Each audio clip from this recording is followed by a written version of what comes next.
Great to be back on a Monday once again for Moments That Matter. The round is not complete. Still one game to come tonight between Melbourne and New Zealand. We'll get to that a little bit later on. But as always, so many talking points to come from the weekend. I'm Jack Heverin. This man on screen right here is Derek Rucker. Ruck, good to see you.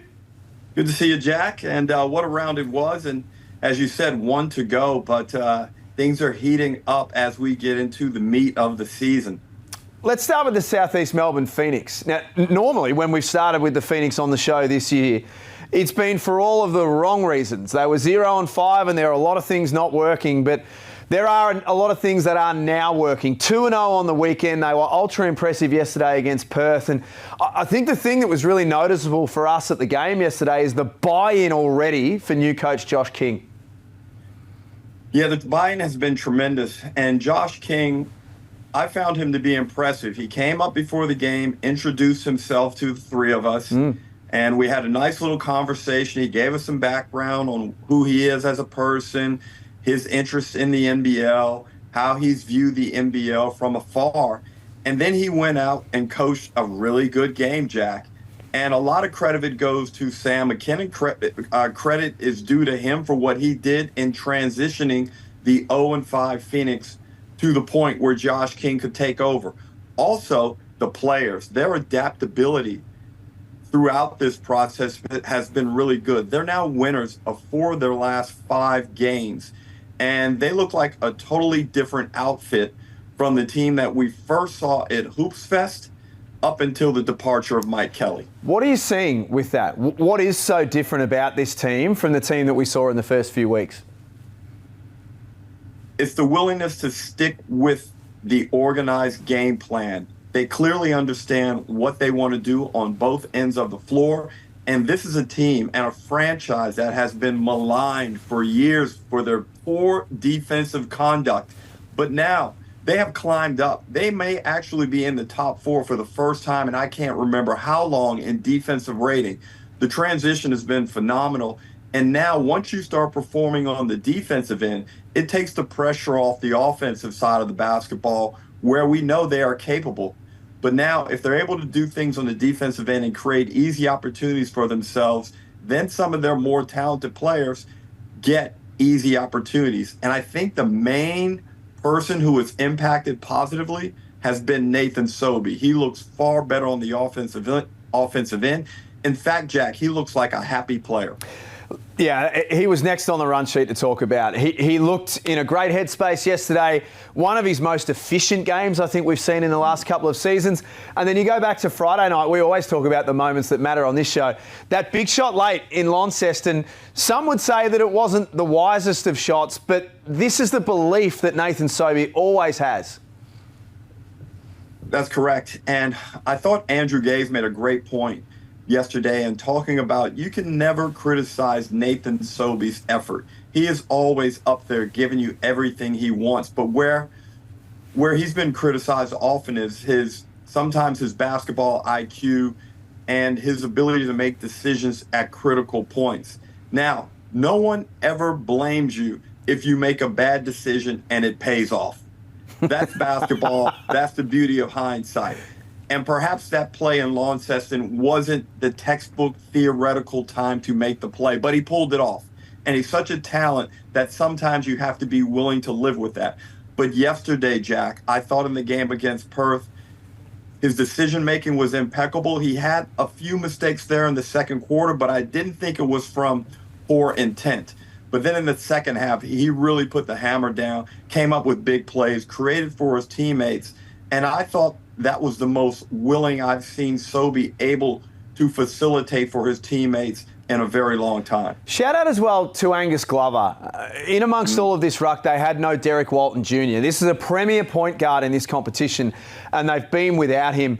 Playing the PG is not Angus's natural habitat. He hasn't spent a lot of time there in his pro career, but he stepped in and filled the breach and just done exactly what this team needed him to do. Jack, you're either a hooper or you're not. You know, forget about the positions and everything where the coach needs me. Hey, just go out and play basketball. If there's an opportunity to score the ball, score the ball. If there's a chance to grab a rebound, get a rebound. If you got to stop your man, stop your man. If you need to knock down a shot, knock down a shot. And I think sometimes guys get so much in their own head that they become counterproductive and they can't get anything done.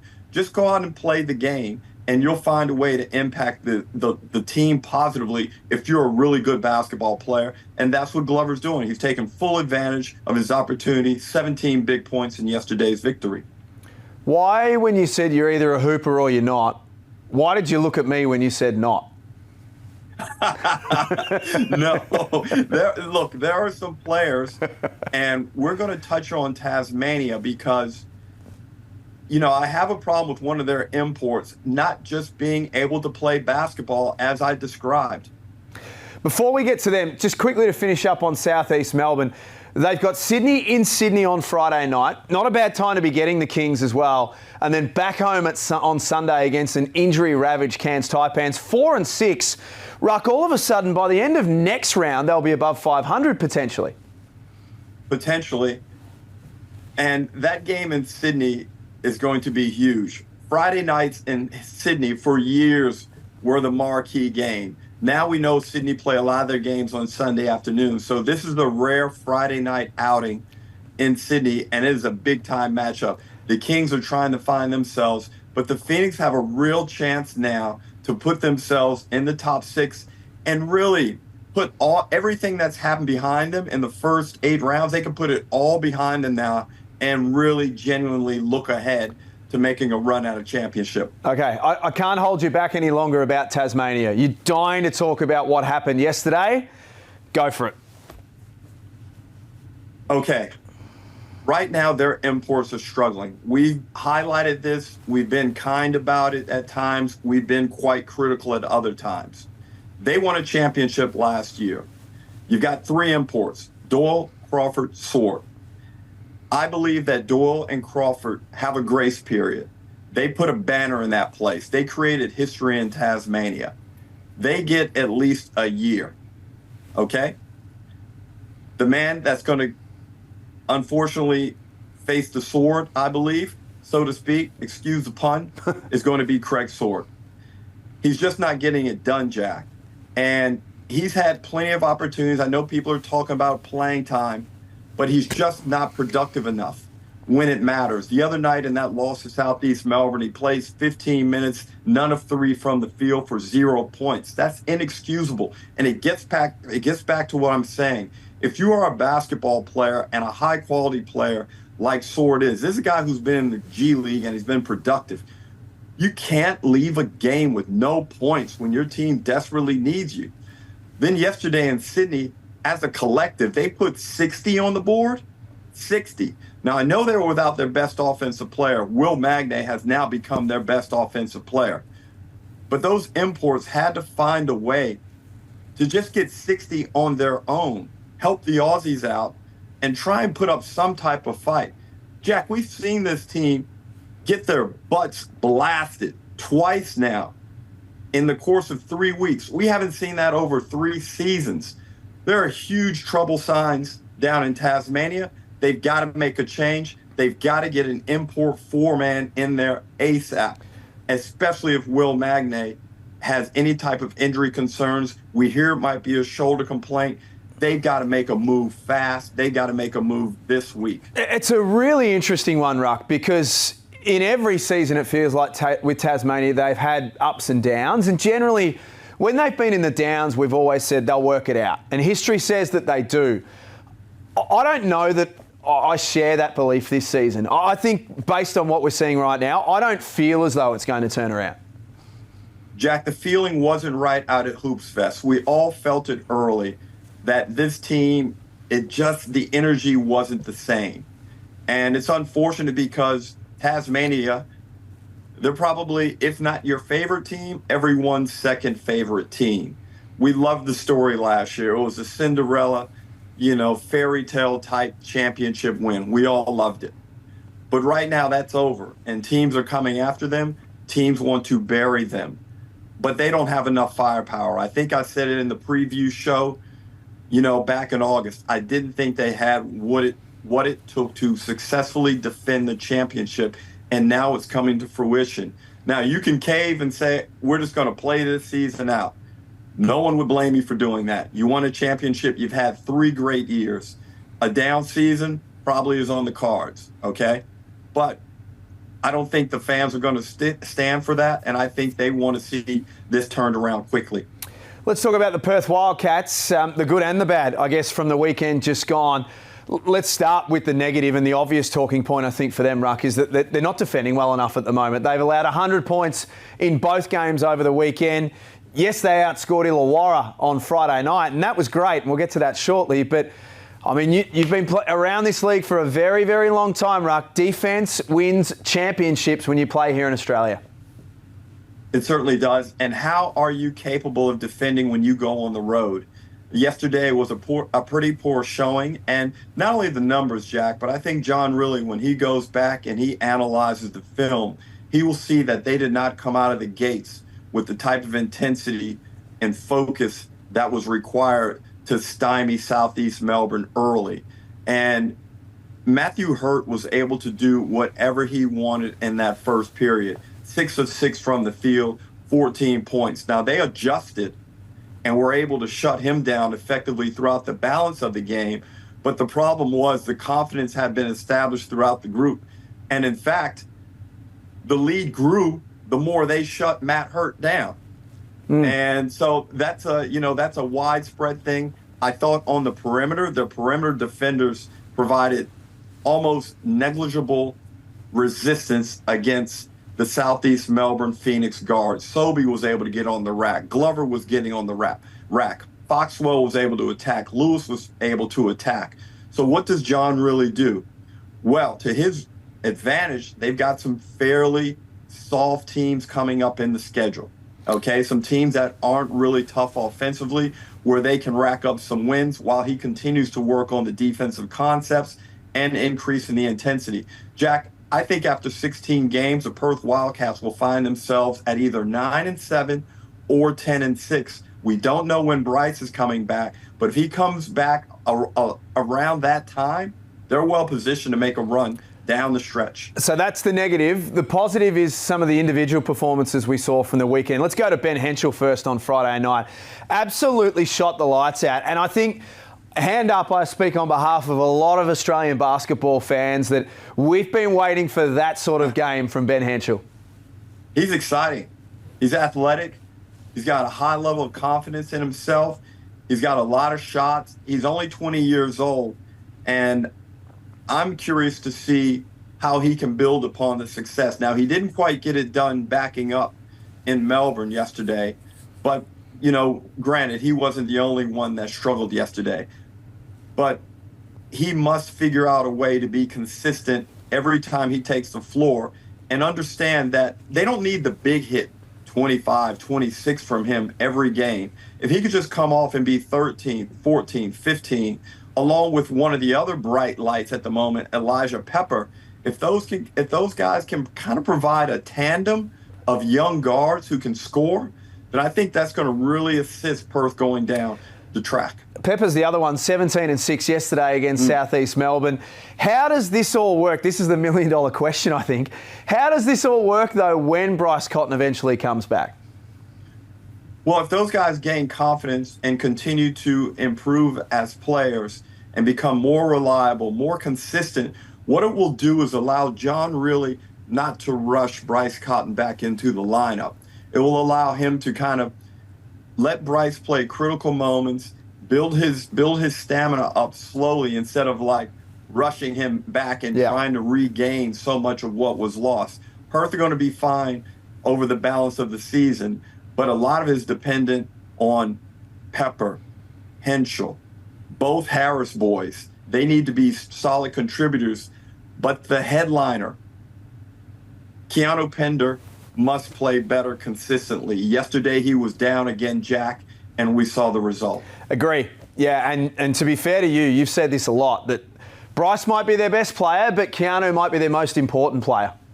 Well, he got out of the gates. He was strong. He looked like he was going to be really into the game. He still has a tendency to get himself in foul trouble, but he is a late blossoming superstar. And I say this right now, Keanu Pender is going to be playing his best basketball 3 to 4 years from now. Let's punch through a couple of other quick ones before we take a look at what's coming up tonight. Brisbane won, only just. It wasn't impressive. Cairns had a bunch of people out. Brisbane, in my opinion, have zero quality wins this season. They've beaten Southeast Melbourne when they had no idea what they were doing. They've beaten New Zealand, who were in some type of time warp disorientation after coming back from the NBA games. And they beat Cairns up there. They got to take them when they can. But this week against Melbourne United here in Brisbane, they're going to have their hands full, Jack. Haven't played a double header yet. And just talking on that fixture, they've got a lot of tough games to come. I say this respectfully, but they haven't really played the total core of the competition as yet. I've got some concerns for Brisbane Ruck. I think if you look at their schedule in the next 6 weeks, both before and after the FIBA break, this could get nasty for Brisbane if they don't start playing better basketball. Well, they keep getting off the slow starts also, and I think it's time for James Bateman to go back into the starting lineup. Put him out there with Prather, Cook, Bannon, Harrison. That's my 5. I need you guys to get us out of the gates strong starting this Thursday night. Stop messing around. Bateman, I know you said you wanted to come off the bench. Hey, you're an import in this league. You can get 20 a game. Let's see if you can get 25 a game as a starter. Adelaide on Saturday, is that just a performance that you put in the bin and move on, or should it get more critical analysis? You could put it in the bin if you want, move on, but you'd probably be trying to cover up some glaring deficiencies on the defensive end. Right now, they're 9th in the league in defensive rating, Jack. That's a big-time concern. We know they can score the basketball, but they've got to get tougher on the defensive side of the ball. Yeah, I think Mike Wells will be pretty keen to make some adjustments. Hey, tonight, really, really interesting game, this one. Melbourne United, the Melbourne Cup Eve game is always one of the biggest drawing games of the season for United. They've got New Zealand coming at them, and a New Zealand team full of confidence right now. And if your boy Parker Jackson Cartwright keeps playing the sort of basketball that he's playing, you know that selfie that you got with him a couple of weeks ago in Sydney? Your next selfie with him might be on the stage at the awards night when he wins the MVP. Well, he's at that level, isn't he? And probably my favorite player to watch right now. He's selfless, he's tough, he plays with a lot of courage. He's highly skilled, and he's leading his team effectively. New Zealand are dangerous. They've already won a game this round, okay? They beat a quality opponent in Adelaide. They can go down there now and play loose and free. They're playing with house money tonight, and it's a dangerous team. If Mooney and PJC get themselves going, Melbourne United have their hands full. And also, the bigs for New Zealand seem to be coming to the party. Bolden, Menenga, Gillespie. These guys are playing better basketball now, and they'll need to because Jack White, he's way up there in the top 5 right now.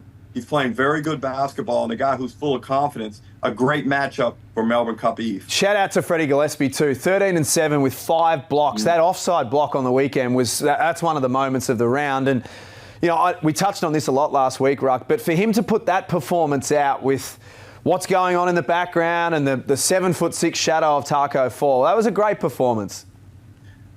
Well, obviously, he kind of got off to a bad start in terms of league opinion because of the headbutt on Sean Bruce. But to his credit, he's put it behind him. He's continued to play with a level of aggression and a little bit of crazy about him that I like.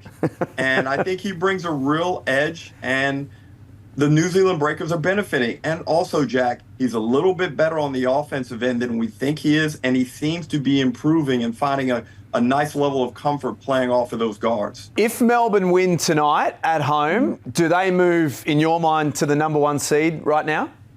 It's the defense, Jack. They are clearly the best defensive team in the competition. Again, Dean Vickerman looks like he's coaching for his job, when in fact we know he is not. But he is that motivated. You can feel the sting from losing that championship last year in Vickerman every time he takes the court. Melbourne United, just a wonderful franchise, and they're going to be right there again competing for a championship in March. Thumbs up and thumbs down. Let's start with the down this week. Where are you going? The down, I'm going to go, unfortunately, to the Cairns Taipans. They should have won that game, Jack.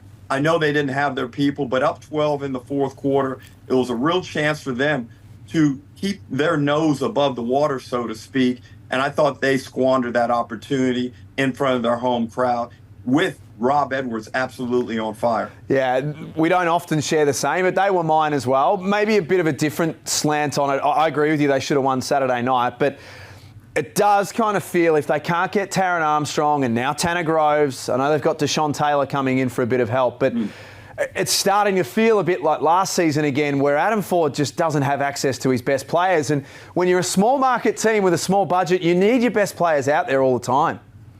And, you know, I think Fordy is having one of his best seasons as a head coach. I really like his focus this season. I think he has a better idea of how he wants to get it done. And the Taipans, once they get their people back, they're going to be very hard to beat up in far north Queensland. Jack, can I have a bonus thumbs down? The coaches berating the referees. It's getting old. I'm getting sick of it, Jack. It's a distraction every broadcast. It's too much. It seems like there's too much focus on referees' calls, not enough focus on what my team needs to be doing. I'm just going to leave it at that. Yeah, I don't have too much more to add other than, I mean, the most recent example we had was yesterday. There was one coach who was concentrated on winning, and there was one coach who seemed to get very distracted. I'm happy to leave it at that one. Thumbs up. Let's turn about the good. Southeast Melbourne. You know, just a fantastic performance. It's amazing in basketball, and we're not disparaging Mike Kelly, but it wasn't working. When you change one piece, in particular that head coach, there's only 12 to 15 guys in that office with you, on that court with you, in that meeting room with you. It is such a tight-knit situation that one piece that doesn't fit, that is perceived in some manner, one player that doesn't act right, it can throw the whole thing out of whack. But now it seems like Tommy Greer and Simon Mitchell have worked it out. The crowd was good down there. They got tremendous support considering everything that they've gone through. It was a great atmosphere down in John Cain Arena yesterday. And we saw it last year with Illawarra. And I didn't think I would see it 2 years in a row. But, Jack, we may see it 2 years in a row with Southeast Melbourne absolutely revamping their season and being a real factor in the postseason. Yeah, I agree. I think they're a real watch this space in the next few weeks. Good things are starting to happen with the Phoenix. I want to give my thumbs up to Cam Oliver. Now, they didn't win on Thursday night against Melbourne, but he had a double-double on Thursday. He had a double-double yesterday. Didn't need to do anywhere near as much in the win over Tasmania, but I thought it was a great response. And Cam Oliver's come under some criticism. We spoke about him on this show. The guys on Overtime spoke about him as well. It's only because we all think he could be one of the very best players in the league. That was a really good answer from him in this round. And he left all the extra stuff in the locker room, in his apartment. He didn't bring it to the game. And you saw how effective he can be. I believe he is an all-NBL first-team level player. And the Kings need him to be at that level if they are going to win a championship. I think also when he's, let's say, behaving, when he is focused on what the team's objectives are, it isn't draining to the rest of the group. In particular, it's not a drain on head coach Brian Goorjian.